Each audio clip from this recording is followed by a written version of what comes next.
సమర్పించుకుంటున్నాను. మనం తిరువాయిమలి దివ్య ప్రబంధం 5వ పది 9వ తిరువాయిమలిలో 5వ పాసురంలోకి ప్రవేశించాము. ఇక్కడ 3 దివ్య దేశాలను వరుసగా ప్రతిరోజు చెప్పుకుంటూ అటు వానమామలయ్య కాదు అక్కడ స్వామి వెళ్ళలేదు, ఇక్కడ ఆరావమద కుంభకోణమ్మ ఇక్కడ ఎందుకో ఆయన ఉలకలేదు పలకలేదు, పోనీ తిరువల్లువారు వెళదామా, అయ్యో ఆ ఊరు దాకా కూడా వెళ్ళలేకుండా పోయానే, బయట తోటలోనే విడిది చేయవలసి వచ్చింది, స్వామి నన్ను ఎప్పుడు కనికరిస్తావు అని అంటూ ఒక అద్భుతమైనటువంటి ప్రణాళిక, అది భావించి వేసుకుని రచించినటువంటిది కాదు, అలాగ నమ్మాళ్ళవార్లలోంచి జాలువారినటువంటి ఒక ప్రవాహం అన్నమాట. భక్తి ప్రవాహము, భక్తి ప్రభావం భవదద్భుత అంటారు చూడండి, అలాగా భావబంధరంగా వచ్చినటువంటి అద్భుతమైనటువంటి దాంట్లో 5వ పాసురం ఇవాళ. నల్లలం తోల్ మీర్గాళ్ நல்ல அந்தணர் வேள்விப்புகை மைநலம் கொண்டு உயர்வெண் மறைக்கும் தன் திருவல்லவார் கண்ணல்லம் கட்டி தன்னை கனியை என்ன முதன் தன்னை என்னலம் கொள் சுடரை என்ற கொள் கண்கள் కాణ్బదువే. పాసురం అంతా కూడా ఒక మాధుర్యంగా నింపేశారు నమ్మాళ్ళవార్లు. అసలే వేసవి కాలం, ఈ చెరుకు రసాలు పటిక బెల్లాలు ఈ ఆనందాలు ఇవన్నీ గుర్తు చేసి మన గొంతుని తడుపుతున్నారా అన్నట్లుగా తీపి తీపి పదాలతోటి భగవంతుణ్ణి వర్ణించడం అనేటువంటిది ఈ పాసురంలో ఉండేటువంటి ఒక వైశిష్ట్యము. ఇందులో ఏమంటారు అంటే, ఏదో నాకు వచ్చినట్లు నేను చేస్తున్నానండి, నా కన్నుల కరువు తీరేలాగా వచ్చి ఆయన ఎప్పుడు దర్శనమిస్తాడా ఎప్పుడు చూస్తానా అనే ఒక ఆతృతని ఇందులో మనకి తెలియజేస్తున్నారు అన్నమాట. ఇందులో నన్నలంతో మీరుగా ప్రతిపదాలకు అర్థం తెలుసుకోవాలంటే, నాతో మంచి స్నేహం కలిగినటువంటి ఓ చెలులారా, అంటే చెలులు చాలా రకాల మంది ఉండవచ్చు. ఏదో మనకి ఈ పోస్ట్ ఇచ్చారు కాబట్టి ఇష్టసఖి రాజకుమారి ఇష్టసఖి చెయ్యాలి కాబట్టి చేయడం అది వేరు. అలా కాకుండా ప్రాణం పెట్టి ఇష్టసఖి బాగుండడమే మనకి ఆనందం అని ప్రాణం పెట్టి సేవ చేయడం అనేటువంటిది ఒక రకం. అంటే విధిగా చేయడం ఒకటి, చాలా ప్రేమతో చేయడం ఒకటి.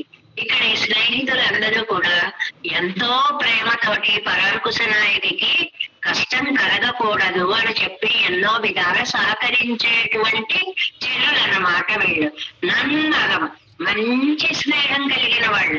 మంచి స్నేహం చెడ్డ స్నేహం అని ఉంటుందండి అంటే, మనసు కలవకుండా చేసేది మామూలు స్నేహం, మనస్ఫూర్తిగా చేసేది మంచి స్నేహము అని మనకు వ్యాఖ్యానంలో చక్కగా చెప్తారు.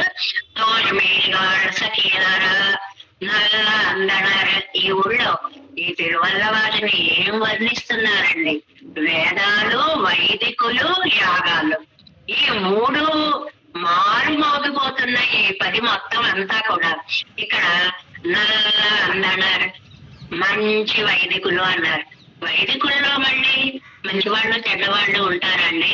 అంటే కామ్యంతో వైదికమైన పని చేయడం కాకుండా అనన్య ప్రయోజనంగా ఆ వైదిక ప్రక్రియని చేయడం. నేను చెయ్యాలి కాబట్టి భగవంతుడి యొక్క సేవగా దీన్ని చేస్తున్నాను అని చేసేవాళ్ళని అనన్య ప్రయోజనులు అని అంటారు అన్నమాట. అందువల్ల అలాంటి అద్భుతమైనటువంటి ఊరు, ఆ ఊరు అక్కడ ఉండేటువంటి వైదికులు చూస్తే పెరుమాళ్ళ కైంకర్యమే తమ జీవనంగా భావించేటువంటి వాళ్ళు వేడివి హోమం చేస్తున్నారు. ఓ హోమం చేసేటప్పుడు యాగం నుంచి పువ్వై ధూపం పైకి వస్తుంది కదా, అది ఆ సర్వకాలాల్లోనూ ప్రజ్వలిస్తూనే ఉండదు. మధ్య మధ్యలో ఆ శిఖ కొంచెం తగ్గుతూ ఉంటుంది, పక్కన నుంచి అలా అంటుకోవడంలో కొంత పొగ వస్తూ ఉంటుంది. మైన అలంకొండు, ఆ పొగ ఎలా ఉందిట, నల్లటి కాటుకలా ఉందిట. అలాంటి కాటుకలాగా ఉండేటువంటి పొగతో పైకి లేస్తుంది. ఇక్కడ హోమం చేస్తుంటే ఆకాశం దాకా ధూపం అలాగా ప్రయాణం చేసి వెళ్ళి ఏమైంది? విణ్మరై మరై తన తిరువల్లవాడ్ ఆకాశాన్నంతా కప్పేస్తోంది. ఎంతలా కప్పేస్తోంది అంటే వ్యాఖ్యానంలో మనకి ఇస్తారు ఏమని, అక్కడ విమానాల్లో తిరిగే వాళ్ళకి ఈ పొగ అడ్డుపడిపోయి పక్కపక్కన కూర్చున్న వాళ్ళైనా వాళ్ళ ముఖాలు ఒకళ్ళకి కనపడనంతగా అంత దట్టంగా ఈ పొగ వ్యాపించింది. అంటే పొగలో నలుపుతనం అనేది ఎంత సాంద్రంగా ఉండాలి, ఎంత పొగ వస్తే అంత ఆకాశం దాకా వెళ్ళాలి, అది ఎంత దట్టముగా వ్యాపిస్తే ఒకరి ముఖాలు ఒకరికి కనిపించకుండా ఉండాలి. అంటే యాగాలు ఏ స్థాయిలో జరుగుతున్నాయి అన్నదన్నమాట. ఊరంతా కూడా యజ్ఞాదులతో యాగాదులతో వేద స్వరాలతో అనన్య ప్రయోజనులైన వైదికుల యొక్క భక్తి తాత్పర్యాలతో ఘోషించేటువంటి తిరువల్లవాడ్. ఈ వల్లవాడికి ముఖ్యంగా 2 విశేషాలుగా చెప్పారు. ఒకటి ప్రకృతి రామణీయ కథ, రెండోది వైదిక రామణీయ కథ, వేద మంత్రాల ఘోష అన్నమాట. అలాగా విణ్మరైకు ఆకాశాన్ని కప్పుతున్నటువంటి తన తిరువల్లవాడు చాలా చల్లగా ఆనందంగా సువాసన సంభరితమైనటువంటి తిరువల్లవాడిలో వేంచేసి ఉన్నాడండి స్వామి. ఇంతవరకు దేశాన్ని పొగిడారండి, ఆ దివ్య దేశాన్ని పొగిడారు. ఇంకా అక్కడ పెరుమాళ్ళు ఎలా ఉంటారో చెప్తున్నారు చూడండి. కన్నం కట్టి తన్నై చెరుకు రసము యొక్క కట్టి పిప్పిలేనటువంటి రసము గడ్డ కట్టినట్లుగా ఉన్నాడు. అది ఇప్పుడు మనం చెరుకు ముక్కని పళ్ళతో కొరుక్కుని తింటాం అనుకోండి, పిప్పినంత రసం అంతా తాగేసి పిప్పినంతా బయటపడేయాలి. మిషన్ లో దాన్ని పెట్టి నొక్కేసేసి రసం ఒక్కటే తీశారనుకోండి, గడగడగడ హాయిగా తాగేసేలా ఉంటుంది. ఆ రసాన్ని మనకి పటికి బెల్లంగా మార్చారనుకోండి, బుగ్గన పెట్టుకుని హాయిగా ఆస్వాదిస్తూ ఉండవచ్చు. అంటే ఏ మాత్రము కూడా ఇబ్బంది కలిగించినటువంటి చెరుకు రస ఆస్వాదన ఎంత మాధుర్యంగా ఉంటుందో తిరువల్లవాడిలో వేంచేసి ఉన్నటువంటి స్వామి దర్శనం అంత ఆనందంగా ఉంటుంది. స్వామి తీయగా ఉన్నాడు అంటే అర్థం ఏంటండి? తీపి అనేది నాలుగు కదా, మనం చూసేది కళ్ళతో కదా. అంటే మనకి ఇంతకు ముందు 10లో చెప్పారు, నా ఇంద్రియాలు ఎలా తహతహలాడుతున్నాయి. కళ్ళు చేసే పని నోరు చేయాలనుకుంటాం, నోరు చేసే పని చెవులు చేయాలనుకుంటున్నాయి. మనం చెప్పుకుంటాం కదండి, కర్ణాంజలి సంపుటైకి అహరహ సమ్యక్ పిబత్యాదరాత్ వాల్మీకే వదనారవింద గణితం. అది చెప్తామే, కర్ణాలు అంజలిగా చేసుకున్నారు, చెవులని దోసిలుగా చేసుకున్నారు అన్నట్లుగా అన్ని ఇంద్రియాలు పెరుమాళ్ళ యొక్క అనుభవం కోసం తహతహలాడిపోతున్నాయి అనే అద్భుతమైనటువంటి భావం అన్నమాట. అందువల్ల అంకట్టి తన్నై ఏమాత్రము పిప్పి లేనటువంటి చెరుకు రసం గడ్డ కట్టిన ఆ మాధుర్యము ఎలా ఉంటుందో అలాంటి వాడు, కానీ ఒక పండు లాంటి వాడు. పిప్పి లేకుండా ఉంటేది, ఇప్పుడు మనం సీతాఫలం తింటున్నాం అనుకోండి, మధ్యలో గింజలు వస్తూ ఉంటాయి. అబ్బా, ఈ గింజలు లేకుండా లోపలంతా పండే ఉంటేనండి దాని ఆస్వాదం అప్పుడు ఎలా ఉంటుంది? అలా భావిస్తున్నారు అనమాట. అంత మాత్రం కూడా అడ్డులు అనేది పడకుండా, కానీ ఏ పండు వంటి వాడు ఈన్నముదం తన్నై భోగ్యమైన అమృతం వంటి వాడు. ఎప్పుడైతే భోగ్యమైన అమృతము అన్నారో, మనకి తెలిసినటువంటి అమృతానికి ఆ భోగ్యత లేదు. దానికి ఏమని పేరు పెట్టారు వాళ్ళు? ఉప్పు చారు అని పేరు పెట్టారు. కాబట్టి దానికంటే అద్భుతమైనటువంటి అమృత స్వరూపుడు ఎన్నరం కొల్. ఆయన ఏం చేశాడో తెలుసండి? మంచి దొంగండి, తెలియకుండానే మన మనస్సుని అపహరించుకుని పోతూ ఉంటాడు. అనాథష్టకంలో చెప్తారు కదండి, పశ్యన్ మానస పశ్యతో హర రుచి. అలా చూస్తుంటే ఎప్పుడు ఎత్తుకుపోయాడో ఈ మనస్సుని కాస్త ఎత్తుకొని పోతాడు అన్నట్లుగా నలం కొల్ సౌందర్యాది గుణాలు, నాలో ఉండేటువంటి సర్వస్వాన్ని తన వశం చేసేసుకుని చూడరై తేజోమయ విగ్రహుడుగా ఉన్నాడు. మెరిసిపోతున్నారు. మూలవర్లను పెరుమాళ్ళను చూస్తూ ఉంటే కళ్ళు తిప్పుకోలేకుండా ఉన్నాను అని చెప్తున్నారు అనమాట. కళ్ళ కానుబలి ఎన్నుకొల్.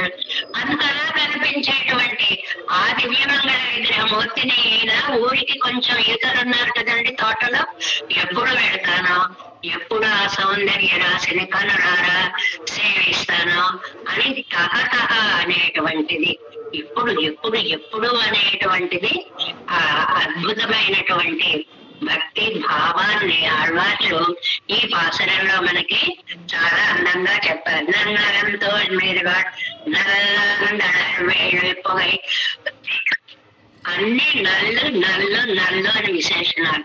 నల్లు అంటే మంచి. స్నేహితురాళ్ళకి చెప్పినప్పుడు వాళ్ళేమో నన్నరంతో మీరు వాడు మంచి హృదయం ఉన్న చెలికత్తెలు. ఇక్కడ వీళ్ళు యాగం చేసేటప్పుడు నల్లందొగై అందమైన పొగ. ఎంత బాగుంటుందండి. మనం ఇంట్లో సుదర్శనాన్ని హోమాదనలు చేసుకుంటే ఆ పొగ అలా ఇల్లంతా వ్యాపిస్తూ ఉంటే ఎలా పవిత్రమైపోతుందో మనస్సు కూడా అంత ఆనందభరితం అవుతుందన్నమాట. మైనరం కొండు ఎర్వెల్మరై కుంతం తిరువళ్ళవారు. అసలు అన్ని అంటే చూసే దృష్టిలో ఉంటుంది. అవతల మంచి చెడు అనేటువంటిది మనం చూసే దృష్టిలో ఉంటుంది అన్నమాట. ఆ పెరుమాళ్ ఎలాంటి ఆయన కన్నల్ కట్టి తన్నై కరిగి ఇన్నముదన్ తన్నై ఎల్లరం కొలుసుడై ఎన్నుకొల్ కంగళ్ కాన్బడువే. ఇంకా దీనికి 7 వ్యాఖ్యానాన్ని చూద్దాము. ఏమని చెప్తున్నారు? ఓ ఇష్ట సకులారా, మంచి మనస్సు ఉన్నటువంటి సకులారా, ఓ అద్భుతమైనటువంటి అనన్య ప్రయోజనలైన వైదికులు చేసేటువంటి యాగములలో నుంచి ఉత్పన్నమైనటువంటి ధూపము ఒక నల్లని కాటుక రంగులో ఆకాశ పర్యంతం వ్యాపించి విమానాలలో ప్రయాణము చేసే వారి యొక్క పరస్పర ముఖావలోకనానికి కూడా అడ్డు వచ్చేంత యాగాలు జరిగేటువంటి తిరువల్లవాళ్ళు అని దివ్యదేశ వైభవాన్ని చెప్తూ తర్వాత పరమాణ సౌందర్యాన్ని చెప్పారు ఈ పాసరంలో. అంజాం పాటు 309వ పేజీలు. நான் செய்தபடி செய்ய கண்களின் விடாய் தீர కానపెరువదెன்று ఎన్నిరాళ్. నేను తోచినట్లు నాకు తోచినట్లు నేనేదో చేస్తున్నాను. ఈ కళ్ళని విడాయి తీరా, నా కళ్ళకి దాహం తీరాలి. ఇది ఒక రకమైన అందమైన ప్రయోగం అండి. మామూలుగా ఆకలిస్తుంది అన్నం పెట్టండి అంటాను చూడండి. నా కడుపు నకనకలాడుతోంది అన్నం పెట్టండి. ఆ భాగాన్ని చెప్పి అది పడే బాధని చెప్పి దానికి తీర్చవలసినటువంటి భోగమైనటువంటి పదార్థాన్ని అడగడం. నేను వేరు నా కళ్ళు వేరా, నేను వేరు నా వైరు అంటే పొట్ట వేరా, నేను వేరు నా చెవులు వేరా అంటే నమ్మడు వాళ్ళు ఆయా ఇంద్రియాలకి తగినట్లు ఆయా దివ్యానుభవాన్ని ప్రసాదించమని అద్భుతంగా కోరడం అనేది ఇంతకు ముందు కూడా మనం చెప్పుకున్నాం. కాబట్టి ఈ కళ్ళని విడాయి తీరా, నా కళ్ళకు వచ్చిన దాహం తీరలేదు. దాహం అనేది మామూలుగా గొంతుకు వేస్తుంది కదా, కానీ కళ్ళు దాహంతో ఉన్నాయి అంటే ఈ బాధ నిన్ను సేవించుకోవాలనే కోరికతో ఉన్నాయి. ఇలా ఒక ఇంద్రియము యొక్క శక్తి ఇంకొక ఇంద్రియములో ప్రవేశించి చేయడం అనేది ఇంతకు ముందు పాసరాల్లో మనం కొన్ని చోట్ల చెప్పుకున్నాం. కాబట్టి కాన పెరువదెండ్రే ఎంగిరాళ్ళు, ఎప్పుడు చూస్తానో పెరుమాళ్ళని ఎప్పుడు చూస్తానో అంటున్నారు. నల్లంతో మీరుగాడు నల్లమావదు ఇవరి పక్కన ఇవరిగడుకుండాన స్నేహం. ఏమండి మంచి స్నేహం అంటారండి. మంచి ఏమిటండి అంటే తాము ఎలా ఉన్నా సరే తమ చెలికెత్త బాగుండాలి అని కోరేంత ప్రేమ నిండిన హృదయాలు కలిగినటువంటి చెలికెత్తలు. అందుకని నన్ను అని అన్నారు అంటారు. ఇక్కడ తోழ்మేర్గాள் தங்கள் కార్యం తలై కట్టికొళ్ళుగై ఎంద్రికే ఇరుక్కై. ఏదో మన పని మన చేయమన్నారు చేసేసాం అని విధిలాగా ఆ పని చెయ్యకండి. అంటే మనం చేసే ప్రతి పనిలో 2 భావాలు ఉంటాయి. దేవుడా చెయ్యాలరా తప్పదురా అని చేసేది విధి, ఇది చెయ్యకుండా నేను ఉండలేను అనేటువంటిది ప్రేమ అంబు. కాబట్టి ఇది విధి ప్రేరితమైన చేష్ట కాదు. ఈవిడ పరాంకుశ నాయకి ఆనందంగా ఉండడమే మన జీవితానికి సార్థక్యం అని అనుకునేంత విశాల హృదయం కలిగినటువంటి తోషమీరు వాడు. ఆన పెన్బో தாய்மார்படி சொல்லுவார்கள் என் நஞ்சி ఎనబడియే உங்களுக்கு ఒழுగా తిరుక్క పోమో. అసలే ఒకవైపు నుంచి అమ్మ వద్దు వద్దు అని అంటోంది కదా, అందువల్ల వాళ్ళ నుంచి సహాయాన్ని అర్థిస్తోంది అన్నమాట ఈవిడ. ఏమిటి, ఎలాగో అమ్మ ఎలాగో అలా అంటున్నా, పాపం మీరు నా మనస్సు తెలుసుకుని, లోకల్లో కూడా అంతే కదండి, తల్లిదండ్రులు వద్దంటారని చెప్పి పిల్లలు ఏం చేస్తారు, వాళ్ళ యొక్క ఫ్రెండ్స్ అందరినీ కూడగట్టుకుని నెమ్మదిగా ఇంట్లోంచి వెళ్ళిపోవాలనుకోండి, ఓ ఫ్రెండ్ కబర్ చేసి నువ్వు బ్యాగ్ పట్టుకుపోవే, నువ్వు అవి పట్టుకుపోవే, నువ్వు పట్టుకుపోవే, ఆ తర్వాత నేను బయటకు వచ్చినట్టు వస్తానే, అక్కడ కలుస్తానే, ఇంత ప్లాన్ వేసుకుంటారండి. అలాగా అంటే నా మనస్సుని అర్థం చేసుకుని తిరిగే వాళ్ళలాగా నువ్వు మీరు ఉన్నారు కదా. దీనికి ఒక అందమైనటువంటి సఖ్య భావానికి రామాయణంలో ఒక ఉదాహరణ ఇస్తున్నారు.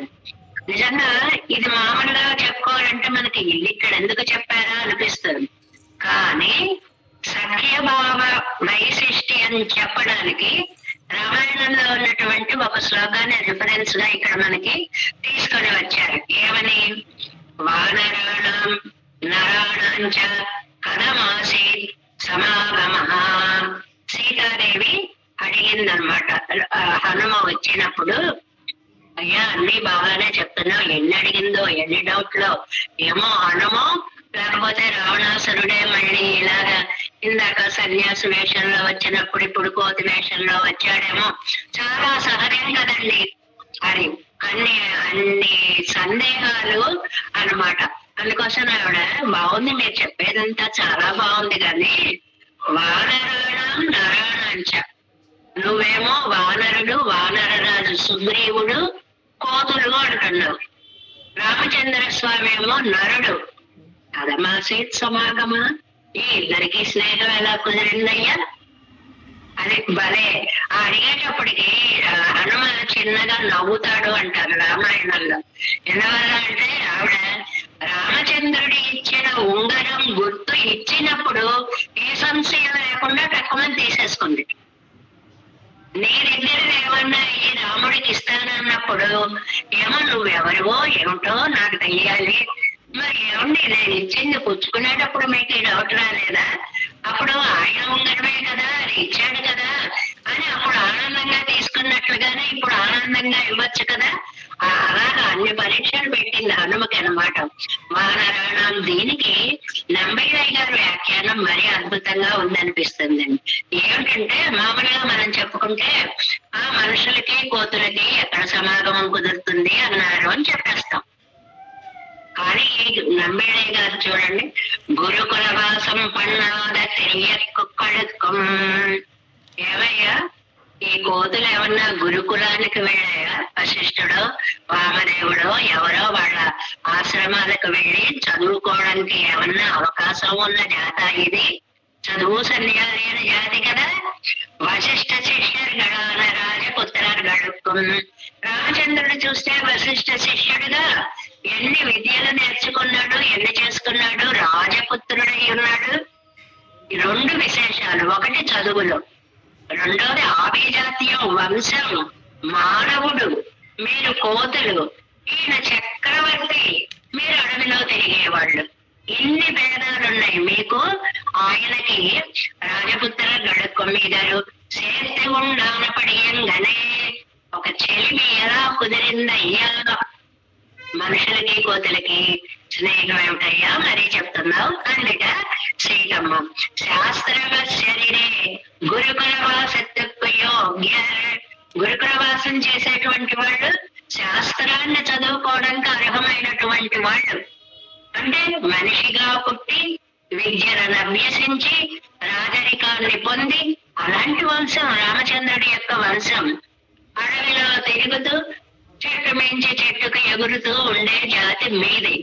మీకు ఆయనకి స్నేహం ఏమిటయ్యా, వినడానికి ఆశ్చర్యంగా ఉంది అని మేరిదుక్కు అడిసొండగిరా అన్న దానికి ఆయన చెప్పాట ఒక మాట, రామ సుగ్రీవయో రక్తైక్యం దేవి ఏవం సమజాయత. చాలా అందంగా ఉంటుంది అనమాట. రాముడికి సుగ్రీవుడికి సఖ్యము కమ్మ ఏవం సమజాయత ఇలా కలిగింది. వాళ్ళిద్దరికీ ఫ్రెండ్షిప్ ఎలా కలిగిందంటే ఏవం సమజాయత. ఈ ఏవం అనే దానికి 2-3 విశేషాలు వ్యాఖ్యానంలో చెప్పారండి. నిర్హేతుకత్వం, ఏ కారణం లేదు, ఆ కటాక్షం అంతే అలా జరిగిపోయింది అని చెప్పేది ఒక పాయింట్ గా చెప్పారు అనమాట. ఎనత్తొక్కు మూండ్ర భావం తంగళయ్యం ఇచ్చాది ముందివదు అది.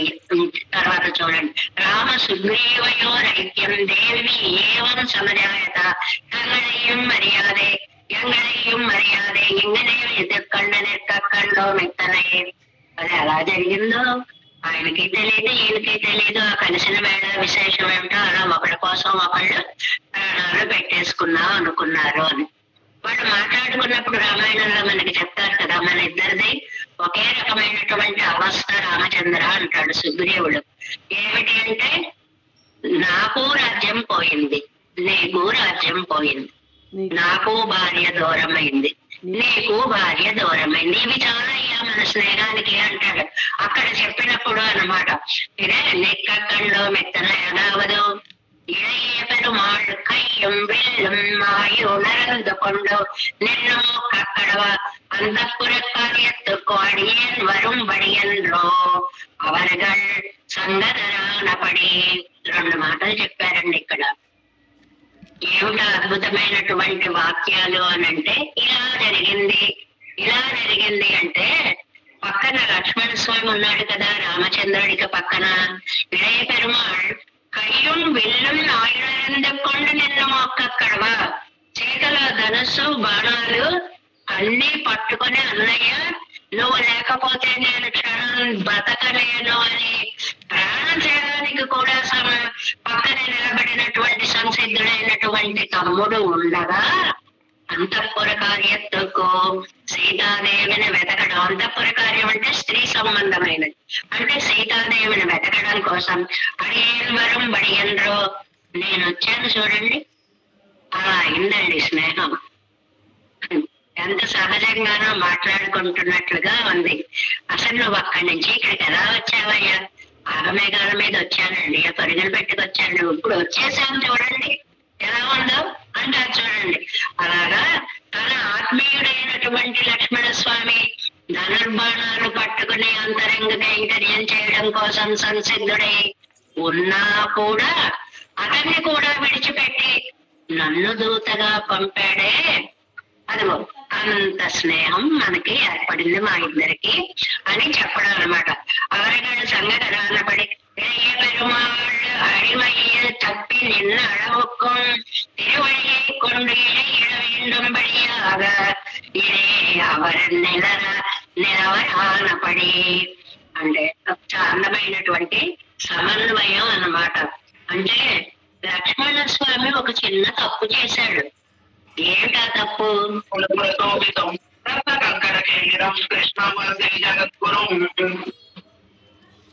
ఎంత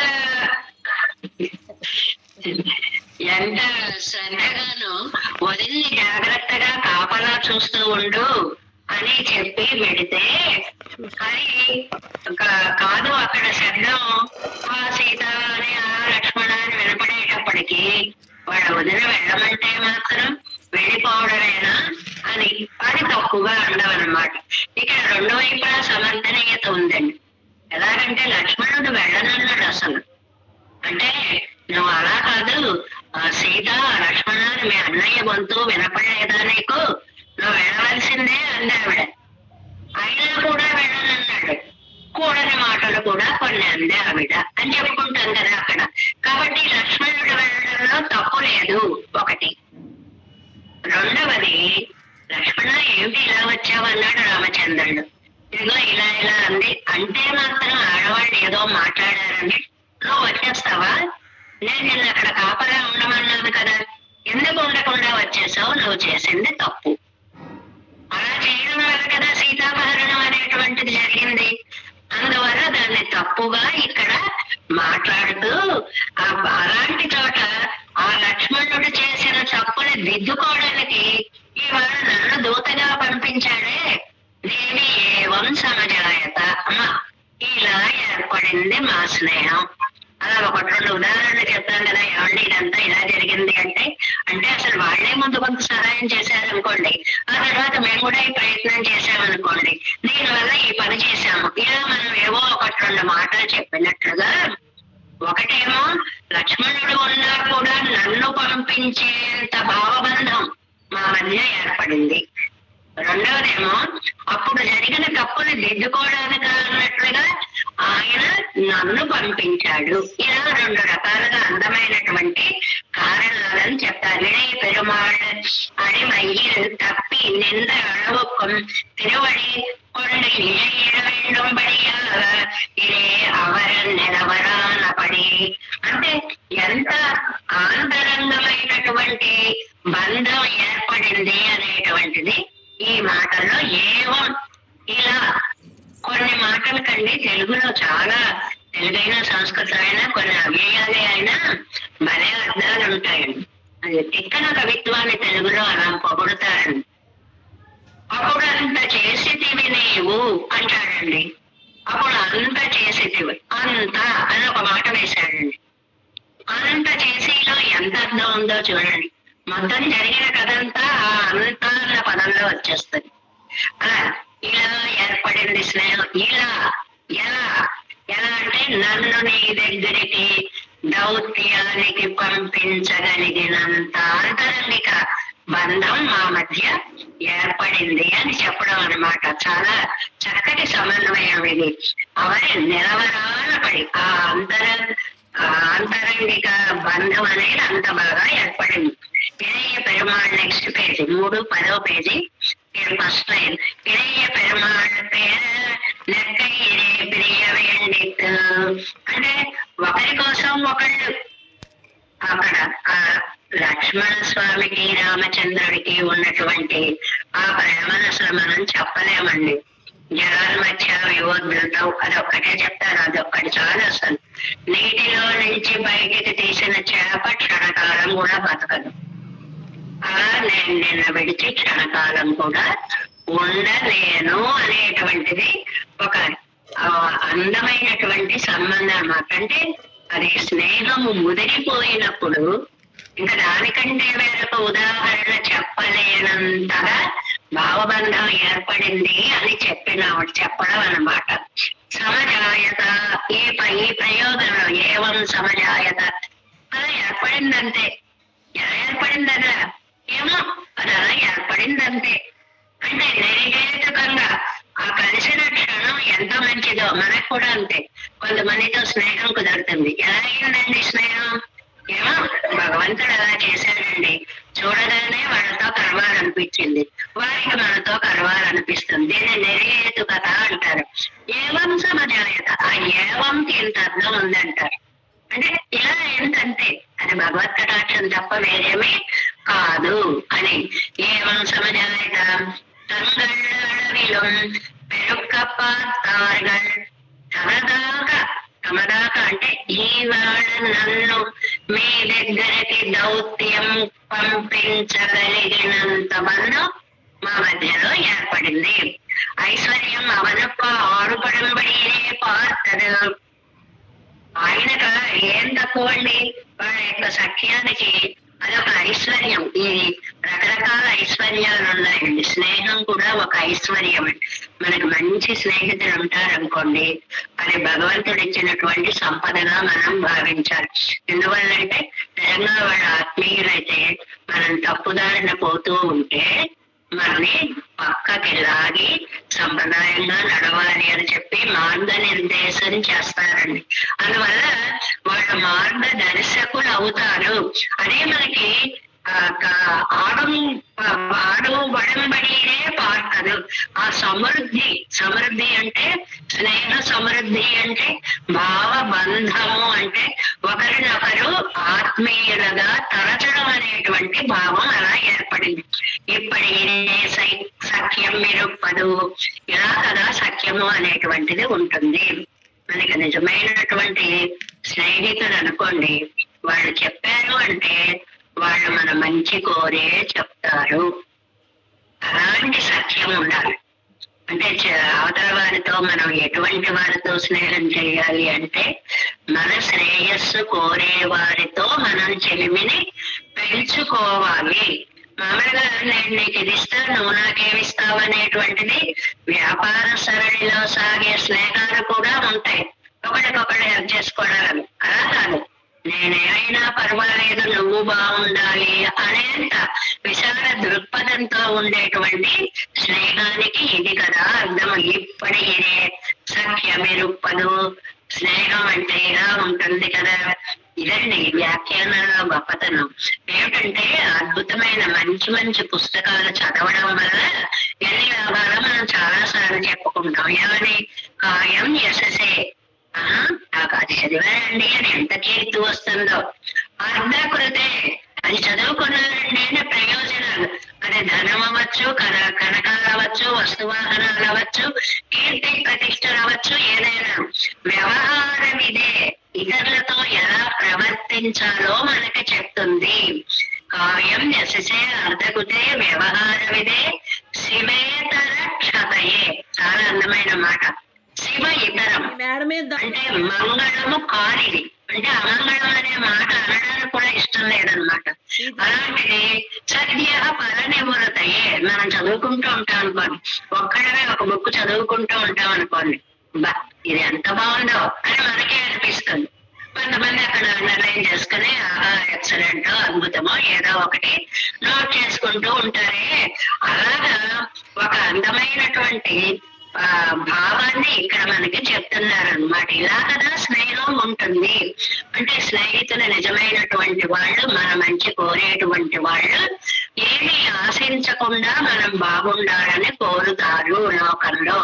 అలాంటి వారితోటే చెలిమి చేయండి అని చెప్పకుండా చెప్పినటువంటి గ్రంథాలు అనమాట ఈ వ్యాఖ్యానాలు. ఎవరితో మారిరే ఈ పరాంకుశ నాయకి యొక్క చెరులు కూడా అటువంటి వారే. మా నాయకి ఆనందంగా ఉంటే చాలు, మా పరాంకుశ నాయకి సుఖపడితే చాలు అని ప్రయత్నం చేసేవాళ్ళే. అనన్య ప్రయోజనరాన బ్రాహ్మణరం. ఒకటి తోడిమార్ గొప్పతనం చెప్పారండి, రెండోది బ్రాహ్మణుల యొక్క గొప్పతనం చెప్తున్నారు. రెండో పాయింట్ ఏంటి? బ్రాహ్మణులు వాళ్ళు వైదికులు, వేదం చదువుతారు. అయితే వాళ్ళు మంచి వాళ్ళు ఏమిటండి? మంచి వాళ్ళు చెడ్డవాళ్ళు ఉంటారా వేదం చదివే వాళ్ళలో? అంటే లౌకిక ప్రయోజనాలని ఆశించకుండా భగవద్ అనుభవాలనే ఆశిస్తూ వైదిక ప్రక్రియ చేసేవారు మంచి వైదికులు అని అర్థం చెప్తున్నారు. చూడండి అక్కడే ఉంది, అనన్య ప్రయోజనాన బ్రాహ్మణ. అనన్య ప్రయోజనం, భగవంతుడు తప్ప నాకు అన్యము వద్దు. నా అన్య ప్రయోజనం, అనన్య ప్రయోజనం. భగవంతుడి సేవలోనే నా జీవితం సాగాలి. ఆయన నిర్దేశించాడు కాబట్టి ఈ సంధ్యావందనాది, పెరుమాళ తిరువారాధనాది కార్యక్రమాలన్నీ నేను నిర్వర్తిస్తున్నాను అనే అనన్య ప్రయోజన భావం కలిగిన వాళ్ళు బ్రాహ్మణులు, మంచి బ్రాహ్మణులు అనేటువంటి మాటను ఒకటి ఇచ్చారు. కండికోడే చూసారా, ఆ తలై కీడాగ పరిమాణి తిరపడి పరాంకుశనాయకు అంటోంది చెలికత్తెలతో. చూసారా వాళ్ళు ఉంటారే, అలాగే మీరు కూడా నా గురించి చాలా మంచిగా చేస్తున్నారు, అలాగే చెయ్యాలి కూడా. మీరు ఎప్పుడు నాకు ఆత్మీయులుగానే ఉండాలి, ఆప్తులుగానే ఉండాలి. ఆప్తులు అంటే యథార్థవాదులుగానే నన్ను మంచి మార్గంలో నడిపించాలి. ఆనపింబో నింగళం అప్పటియో ఇరుక్కరండావు. అందుకే కదా మరి మీరు కూడా అలా ఉండద్దా? అలా ఉండద్దా అంటే నన్ను సన్మార్గంలో, ఆనంద మార్గంలో నడిపే ప్రయత్నం చేయొద్దా?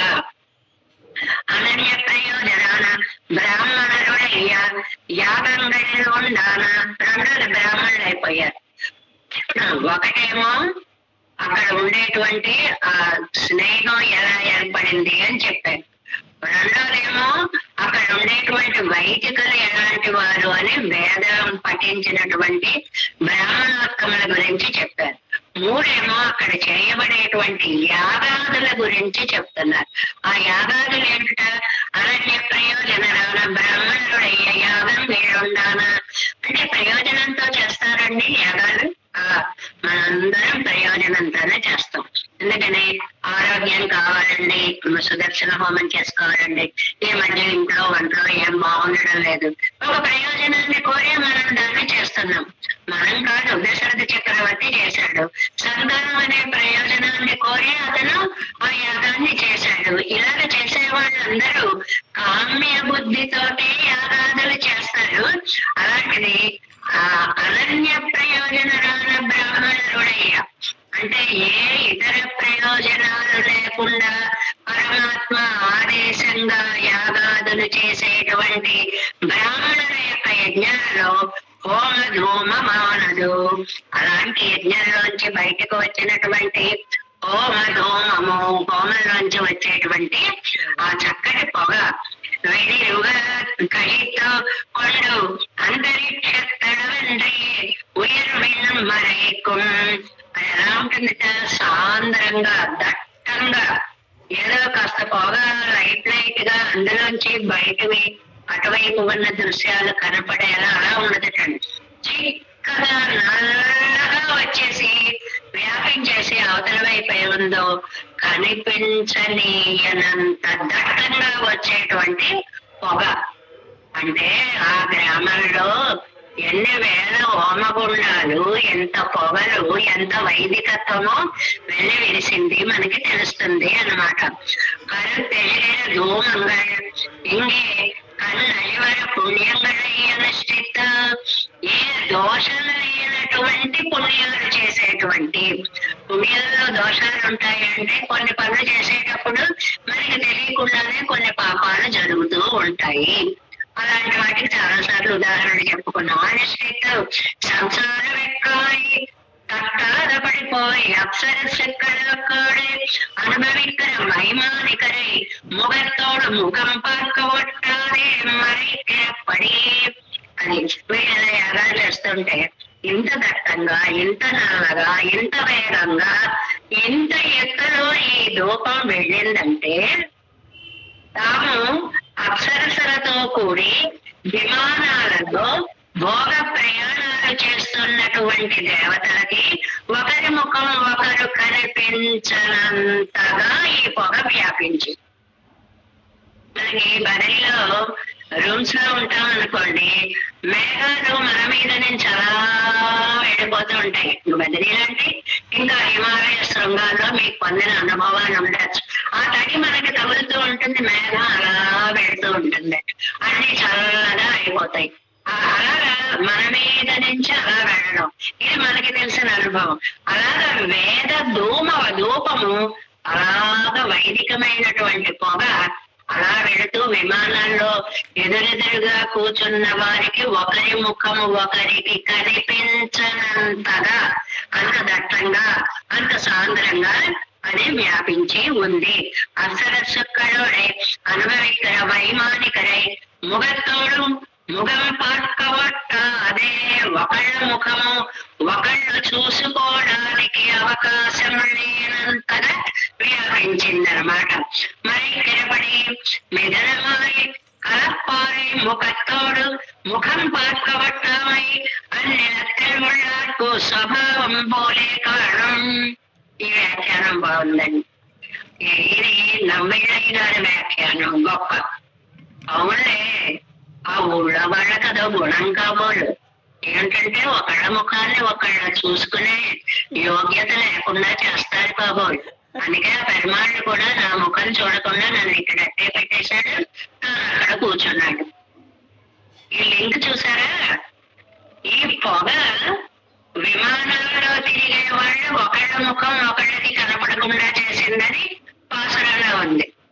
దాన్ని ఎలా తీసుకొచ్చారు? అది ఆ ఊరి వారి లక్షణంలే. ఇక్కడ నా ముఖం పెరుమాళ్ళకి కనపడకుండా చేశారు కదా, ఆ ఊళ్ళో ఉండే పొగకి కూడా అదే లక్షణం చూసుకోలేకుండా చేశాడు. చాలా అద్భుతమైన పొలిటిక్ ఎక్స్ప్రెషన్ అన్నమాట. కవితా పరంగా అందమైనటువంటి వ్యాఖ్యానం అన్నమాట. చూడండి, కరెత్తడిగిన ధూమంగా ఇంకే കണ്ണഴികര പുണ്യങ്ങളെ അനുഷ്ഠിത്ത് സംസാരവെക്കായും തട്ടാതെ പടിപ്പോയി അപ്സരസുക്കളോടെ അനുഭവിക്കര മൈമാനകരെ മുഖത്തോട് മുഖം പാർക്കവട്ടാതെ മരിക്കരപടി മിഥുനമായി കളപ്പാറെ മുഖത്തോട് മുഖം പാർക്കവട്ടായി അനിലത്തിൽ ഉള്ള സ്വഭാవం. ఆ ఊళ్ళో ఉన్న వాళ్ళందరికీ అదే బుద్ధి అండి. ఒకళ్ళ ముఖాలు ఒకళ్ళు చూసుకుని ఆనందంగా ఉంటే చూడలేరు. అందువల్లే నన్ను పరమాత్మ ముఖం చూడలేకుండా ఇంత దూరంగా నన్ను ఆపేశారు. అంటే జరిగిన దానిని సమన్వయించుకోవడం, దాన్ని అన్వయించుకోవడం అనేటువంటిది ఒక అందమైన వ్యాఖ్యానం. అది ఆ ఊళ్ళో ఉన్న వాళ్ళ తర్వాతండి. అక్కడ అందరూ అంతేనండి. ఆ బాబా ఎంత దాకా వెళుతుంది. ఎవరైనా మనకి ఏదైనా చెప్తుంటారు, ఏమండి నన్నేమి తినేరండి తాగనేరండి అన్నారనుకోండి, అయ్యో అని అర్థం కాదు, అంతేనండి అలాగే ఉంటారులేండి అన్నాం అనుకోండి, అంటే మనకు కూడా అలాంటి అనుభవాలు కొన్ని ఉన్నాయి అన్నట్లుగా సూచన అన్నమాట. అలాగే ఆడవారికి ఆయన కూడా ఒక అనుభవం. అబ్బో ఆ ఊళ్ళో పొగే కాదండి, పెరుమాళ్ళు కూడా ఒకళ్ళ ముఖాన్ని ఒకళ్ళని చూడడానికి ఇష్టపడరు కాబోలు. ఆ ఊరే అంతా ఇది ఆనందంగా ఉంటే చూడలేరు. ఇది ఒక సహజమైనటువంటి ఒక సమన్వయం అన్నమాట. స్వభావం పోలే కారణం అవర్ పొగై తలెక్కరపడి, పొగై తల ఎక్కరపడి అసాధనం. అసాధనం అంటే ఇద్దరు ఆనందంగా, అంటే లోకంలో ఇది మనకి బాగా తెలుసు. వాళ్ళ తింటూ వాళ్ళ బతుకులు వాళ్ళు బతుకుతూ ఉన్నా ఇద్దరు ఆనందంగా ఉన్నారంటే యువతల వాళ్ళకి మంచి పదం ఒకటి ఉందండి తెలుగులో. కడుపున మసిపోసినట్లు అయ్య కుమార అంటాడు ఒక చోట. కడుపులో మసిపోసినట్లు అవుతుంది. అసలు ఆ ప్రయోగంలో వైచిత్రం చూడండి. మసి అనే బూడిదను పిడకలు కాల్చేసిన తర్వాత బూడిద వస్తుంది కదా, అది ఇంత తీసుకొచ్చి కడుపులో పోస్తే అలా ఉంటుంది. అసలు ఊహకు అందుతుందా మనకి? అంటే తట్టుకోలేమో అన్నమాట. అసహనాన్ని అద్భుతంగా ఆవిష్కరించారు. ఇద్దరు బాగున్నారు, వీళ్ళకి పేరు వస్తోంది, వీళ్ళు సుఖపడుతున్నారు, అంతే. బెంగ వీళ్ళలా ఉండిపోయారే అనేటువంటి ఒక బాధ అన్నమాట. అవరిగా పొగైతల్లి స్థిరపడి ఆ అసహనాన్నంతటినీ ఇక్కడ ప్రకటిస్తున్నారు. தன் திருவள்ளவாள் கண்ணல் கட்டி தன்னை என்னமலையின் கட்டி என்னமா போலே கரிம்படைய కోదక్క కట్టియై ఇక్కడి నుంచి పెరుమాళ్ళని చాలా అందంగా వర్ణిస్తున్నారు అన్నమాట. ఇక పెరుమాళ్ళు ఎలా ఉన్నారట? అన్నం పటిక బెల్లం తయారీ అంటే ఏం చేస్తారండి? చెరుకు రసం. మామూలుగా బెల్లం తయారీలో ఏం చేస్తారు? రసాలు తీస్తారు, ఉడకపెడతారు, ఏదో చేస్తారు. తుక్కరంతా వడబోసేసిన తర్వాత అది గడ్డగా తయారవుతుంది కదా. అలా పెరుమాళ్ళు గడ్డ కట్టిన దయా స్వరూపుడు. ఏ మాత్రము దోషము లేనటువంటి అందమైనటువంటి ఒక పండులాగా. ఎన్ని వరుసగా 3 విశేషణాలు చెప్పారు చూడండి.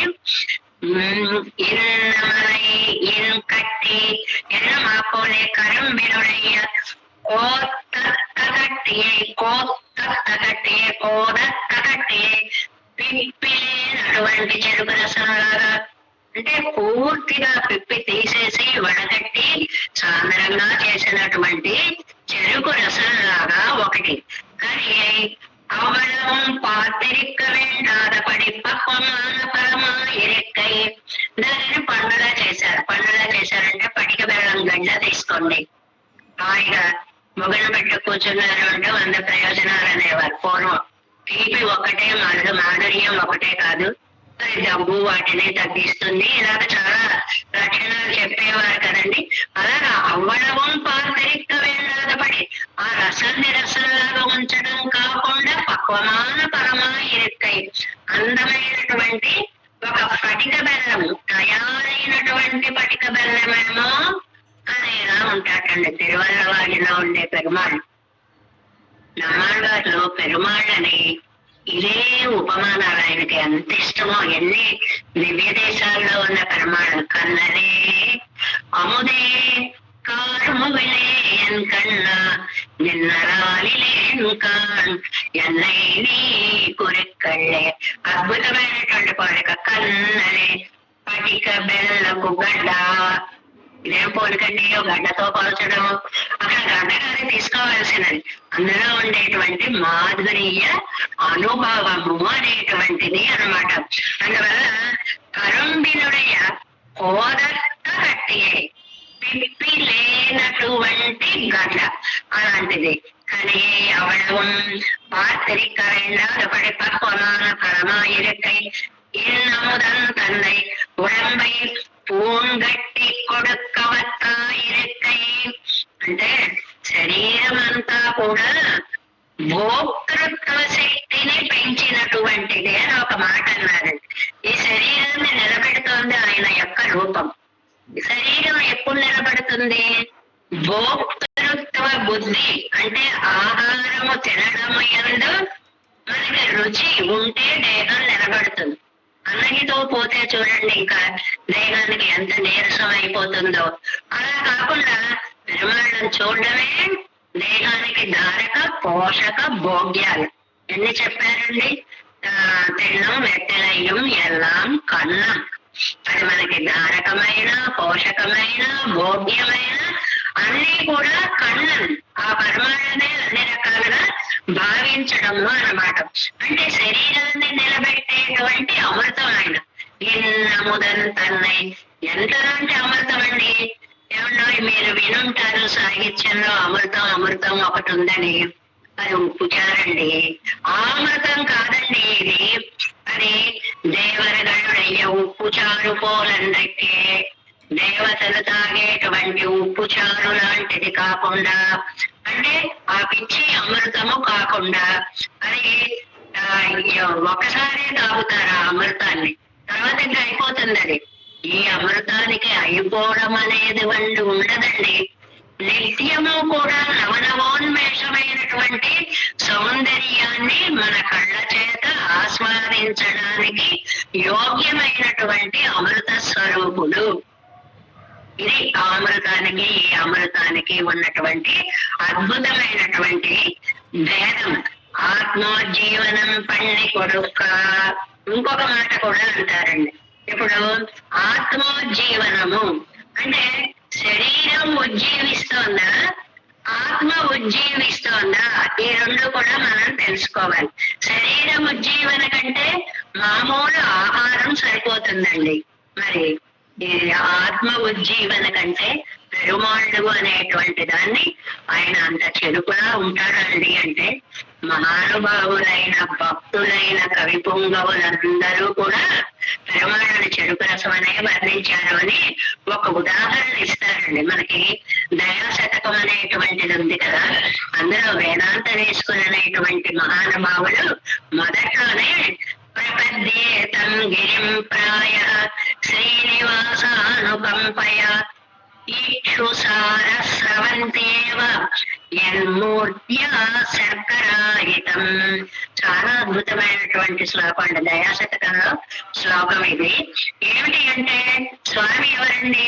వెంకటాచలపతి గురించి చెప్తున్నారు. దయ ఏమిటండి? చెరుకు రసంతో దాన్ని పోలిస్తున్నారు. ఆ కొండ ఏమిటండి? తిరుమలగిరిని కొండగా ఇక్కడ చెప్తున్నారు. అది మూర్తియా శర్కరాయుతం. ఆ దివ్యమంగళ విగ్రహ స్వరూపాన్ని చూస్తే పటిక బెల్లాన్ని చూసినంత నాలుకకి పటిక బెల్లం ఎంత మాధుర్యాన్ని ఇస్తుందో ఆత్మకి పెరుమాళ్ళ యొక్క దర్శనం అంత మాధుర్యాన్ని ఇస్తోంది అంటారు. దయాశతకంలో కూడా మనకి వేదాంత దేశికులు అన్నమాట. అందువల్ల ఇక్కడ ఆళ్వార్లు చాలా అందమైన మాట, ఆయన వేరు ఆయన ఇంద్రియాలు వేరు అన్నట్లుగా మాట్లాడతారండి. అదే మనం ఉన్నామండి, నా కడుపుకి ఆకలి వేస్తోంది అలా మాట్లాడతామా? తక్కువ. ఎక్కడైనా సరదాగా మాట్లాడాలి అంటే ఏదైనా చెప్పడం తప్ప ఇక్కడ కాదు. ఆడవాళ్ళకి నేను ఆశపడ్డం మాట అలా ఉంచండి, నా ఇంద్రియాలు కూడా అలా ఆశపడుతున్నాయండి అంటే ఆడవారు మీరు ఇంద్రియాలు ఒకటి కాదా? కాదండి. ఆ ఇంద్రియాలకు అధిపతిని నేను, తల్లి లాంటి దాన్ని.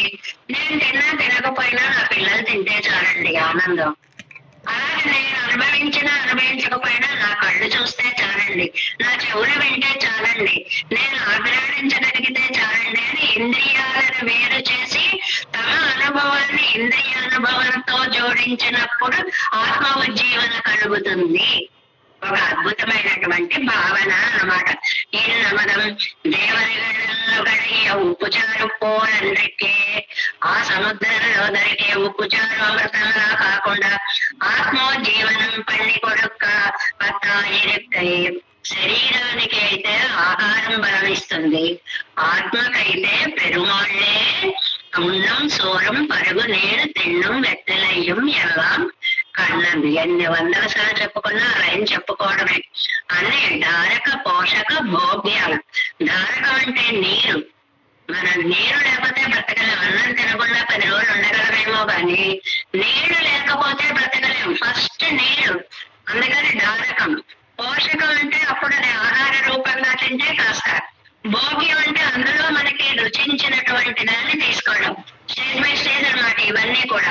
అలాగట ఇక్కడ ఆత్మోజ్జీవనం పండి కొడుక తాయిరెక్తాయి, ఆత్మోజ్జీవన చేయడానికి ఉపయోగపడుతుంది. అంటే నా ఆత్మ తరించాలి అంటే ఆ పెరుమాళ్ళ యొక్క సందర్శనమే నాకు ధారక పోషక భోగ్యాలుగా ఉపయోగపడుతుంది అని.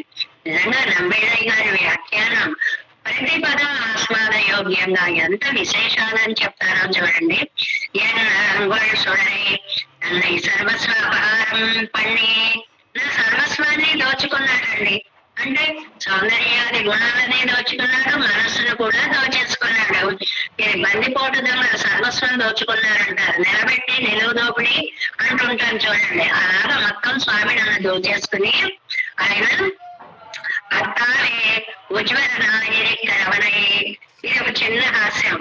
అలానే మీ దగ్గర కంటే మీ గుణాలు నా దగ్గర ఉంటే ఎలా మెరుస్తున్నాయో చూడండి అని ఆయనతోటే చెప్తాటండి. ఇది ఒక అందమైనటువంటి సంభాషణ. ఎవరైనా ఏదైనా పెట్టుకొచ్చారనుకోండి, మనకి లౌకికంగా ఇవే తెలుస్తాయి.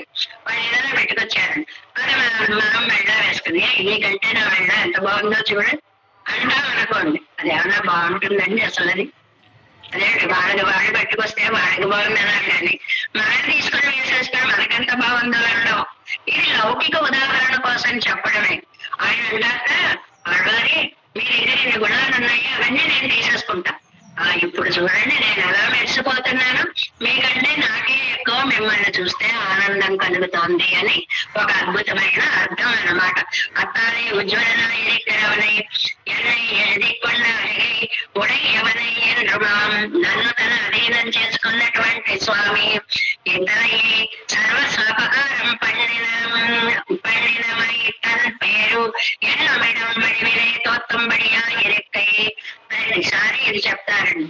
నన్ను తాను అనుభవించి తనకేదో ఆరోగ్య లాభం జరిగినట్లు భావించే స్వామి. ఆ మాట ఏమన్నారు ఇక్కడ?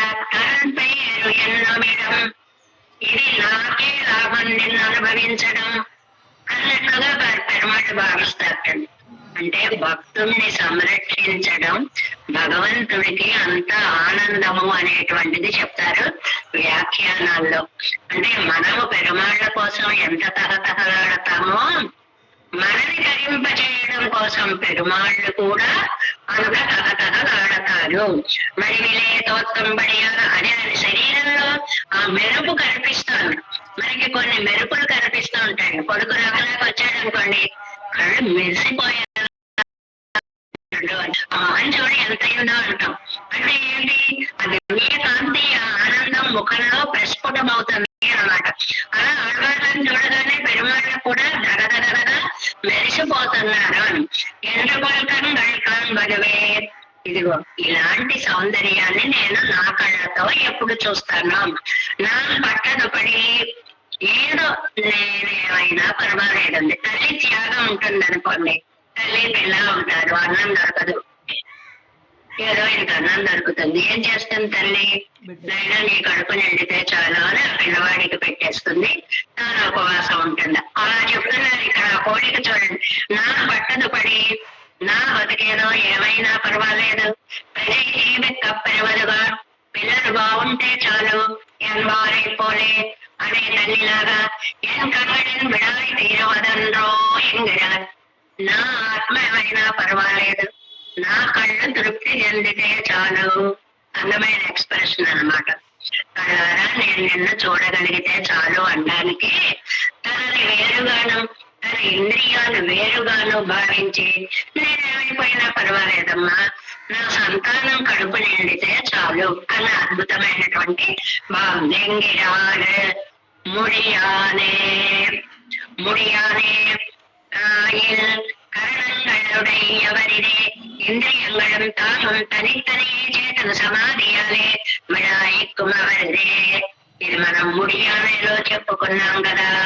ఏమిటంటే నా కళ్ళు వినాలనుకుంటున్నాయి, నా చెవులు చూడాలనుకుంటున్నాయి, ఇలా ఒక ఇంద్రియం పని ఒక ఇంద్రియం అన్ని ఇంద్రియాలు అన్ని పనులు చేసేయాలనుకుంటున్నాయి అని చెప్పుకుంటున్నట్లుగా ఇక్కడ నమ్మాళ్ళ యొక్క ఇంద్రియాలు పెరమాళ్ళ కోసం తగతలాడుతుంటే నా ఆత్మ ఏమైనా పర్వాలేదండి, నా ఇంద్రియాలకి కాస్త విందు భోజనం లభిస్తే చాలు, పెరమాళ్ళ దర్శనం లభిస్తే చాలు అని అన్నారు కదా. గాత్రై శోకాభికర్షితై సంస్పృశేయం. ఇదేమో రామాయణంలో సుందరకాండలో యథాతం పురుష వ్యాఘ్రం గాత్రై శోకాభికర్షితై సంస్పృశేయం సదామాహం తదా హృదయామయీ. సుందరకాండే హనుమంతం ప్రతి సీత. సరిగ్గా సీతమ్మవారు కూడా హనుమంతుడితోటి ఇలా అంటుందిటండి, హనుమా ఎన్నాళ్ళకి నీ దివ్య దర్శనం అయింది కదా, నేను ఒక్కసారి స్వామి పాదాలకి దాసోహం పెట్టాలి అనుకుంటున్నాను. నువ్వు ఒక్కసారి వెళ్ళి యథాతం పురుషం వ్యాఘ్రం గాత్రై శోభిత దర్శితై సంస్పృశేయం, నువ్వు వెళ్ళి ఒక్కసారి ఆ స్వామి పాదాలను పట్టుకుని ఆ చరణాల విందాలకి దాసోహం గనక పెట్టావు అంటే సకామాహం నా కోరిక తీరుతుంది. అంటే నేను పట్టుకున్నంతగా ఆ పాదాలు నేను తృప్తిని చెందుతాను. కురు దయామయి, నా యందు ఈ కటాక్షాన్ని చూపించవయ్యా, నా కోసమని ఆయన పాదాలు పట్టుకోవయ్యా. ఇది సీతమ్మ పట్టుకోమంటే పట్టుకున్నటువంటి ఈ చరణాల వింద స్పర్శండి అనే స్వామికి ఒక్కసారి చెప్పవయ్యా అని ప్రజలు జీవిత పసిగడు వారి అభిమానిగడిదే. సంతానం ఆనందంగా ఉంటే ఆ తల్లిదండ్రులు ఎంత ఆనందంగా ఉంటారో అలా తన ఇంద్రియాలకి పెరుమాళ్ళ యొక్క చక్కటి దర్శనం అయితే తమ ఆత్మ ఉజ్జీవిస్తుంది అని నమ్మాళ్ళవాళ్ళు ఇందులో తమ యొక్క తహతహ అంటాను చూడండి, ఎప్పుడీ కళ్ళు చూస్తాయి, ఎప్పుడీ కళ్ళు చూస్తాయి కానీ కదాహంకాడింది అని మనకి భట్టర్ వారు రణరాజ అష్టకంలో చెప్తారు, రణనాథ అష్టకంలో చెప్తుంటారు, ఎప్పుడు చూస్తానో మళ్ళీ ఆ కావేరీ తటానికి ఎప్పుడు వెళ్తానో అన్నట్లుగా నా కళ్ళు నిన్నెప్పుడు సేవించుకుంటాయో స్వామి అని ఈ 5వ పాసురంలో కంగళ్ కానుబడువే ఎందుకొల్ కంగళ్ కానుబడువే, కళ్ళు నిన్నెప్పుడు చూస్తాయో స్వామి అంటున్నారు. நல்லறம் தோழிமீர்கள் நல்லருமேல் வெப்புகை மைநலம் கொண்டு உயர்மின் மறைக்கும் தன் திருவல்லவார் கண்ணம் கட்டி தன்னை கனி இன்னமுதன் தன்னை என்னலம் கொள் சுடரை என்னுகொள் கண்கள் காண்பதுவே. దేవేశం కోలనాదం అతైతమనసం పద్మనాభం రమేశం లోకార్యం కృష్ణ యజ్ఞేన చ నిగమ యోగి భట్ట